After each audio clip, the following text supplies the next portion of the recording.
Hello అందరికీ ఎలా ఉన్నారు? ఇవాళ మీకు దొండకాయ కొబ్బరికాయ ఫ్రై రెసిపీ అనేది చూపిస్తాను, వచ్చేయండి. ముందుగా దొండకాయలని ఇలాగా పొడుగ్గా కట్ చేసుకోవాలి. ఫ్రై టైపు సన్నగా పొడుగ్గా కట్ చేసుకోవాలి. అలాగే ఒక కొబ్బరికాయ తీసుకుని దాన్ని పగలగొట్టుకుని ముక్కలు కోసుకుని దాన్ని మిక్సీలో వేసుకుని మనకి తురుములాగా చేసుకోవాలన్నమాట. తురుములా చేసుకుని పక్కన పెట్టేసుకోవాలి. ఇప్పుడు గ్యాస్ ఆన్ చేసి దానిపైన గిన్నె పెట్టుకుని దాంట్లో ఆయిల్ వేసుకుని ఆయిల్ హీట్ అయిన తర్వాత మనం పోపు దినుసులు ఉంటాయి కదా, అవి వేసుకోవాలి.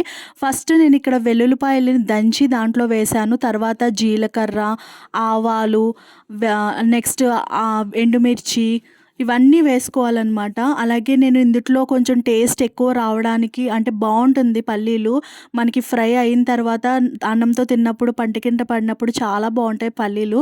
సో పల్లీలు, కరివేపాకు, ఎండుమిర్చి ఇవన్నీ వేసేసి అంటే తాలింపు సరుకులు అన్నీ వేసేసుకోవచ్చు.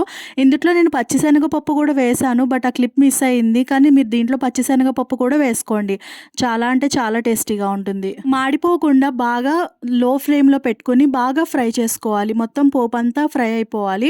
ఫ్రై అయిన తర్వాత దీంట్లో దొండకాయల్ని కట్ చేసి పక్కన పెట్టుకున్నాం కదా, మనం సన్నగా కట్ చేసి పక్కన పెట్టుకున్నాం కదా, ఆ దొండకాయ ముక్కల్ని ఫ్రైలో యాడ్ చేసేసుకోవాలి. మొత్తం దొండకాయ ముక్కలన్నీ కూడా దీంట్లో వేసేసుకోవాలి.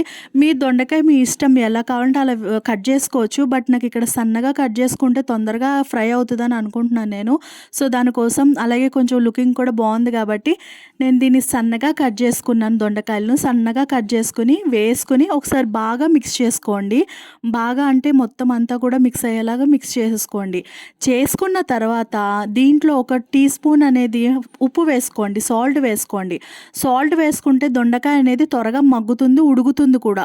సో అందుకోసం నేను ఒక టీ స్పూన్ అనేది ఏం చేశానంటే సాల్ట్ వేసుకున్న తర్వాత ఒకసారి బాగా మిక్స్ చేసేసుకున్నాను అనమాట. దొండకాయ ఫ్రై అంతా కూడా నేను బాగా మిక్స్ చేసుకున్నాను.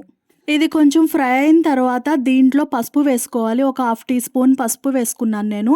పసుపు వేసుకుని ఒకసారి బాగా మిక్స్ చేసుకోవాలన్నమాట. అంతా కూడా బాగా మిక్స్ చేసుకుని తర్వాత ఈ దొండకాయ అనేది బాగా కొంచెం ఉడికిందని తెలిసాక ఒక 70% ఉడికిన తర్వాత మనం కొబ్బరికాయ తురుము చేసుకుని పెట్టుకున్నాం కదా, ఆ తురుము అనేది దీంట్లో వేసేసుకోవాలి. వేసుకుని బాగా మిక్స్ చేసుకోవాలి. కంపల్సరీగా చెప్తున్నాను, మూత తీసుకుని బాగా మిక్స్ చేస్తూ ఉండండి, లేకపోతే అడుగంటేస్తూ ఉంటుంది. ఒక 5 మినిట్స్కి తీసి మిక్స్ చేస్తూ ఉండాలి. అలాగే దీంట్లో కొంచెం కారం కూడా వేసుకున్న తర్వాత లాస్ట్గా గ్యాస్ ఆఫ్ చేసేసి ఒక నిమ్మకాయ ముక్కను తీసుకుని ఆ నిమ్మ రసాన్ని పైన అంటే జల్లితే గనక చాలా అంటే చాలా టేస్టీగా ఉంటుంది. అంటే పుల్లగా బాగుంటుంది, పుల్లగా కారంగా చాలా టేస్టీగా ఉంటుంది. అంతేనండి, ఈ రెసిపీ ఈజీగా చేసుకునే వెజిటేరియన్ రెసిపీ. ఈ వీడియో మీకు లైక్ చేయండి, షేర్ చేయండి, సబ్స్క్రైబ్ చేయండి.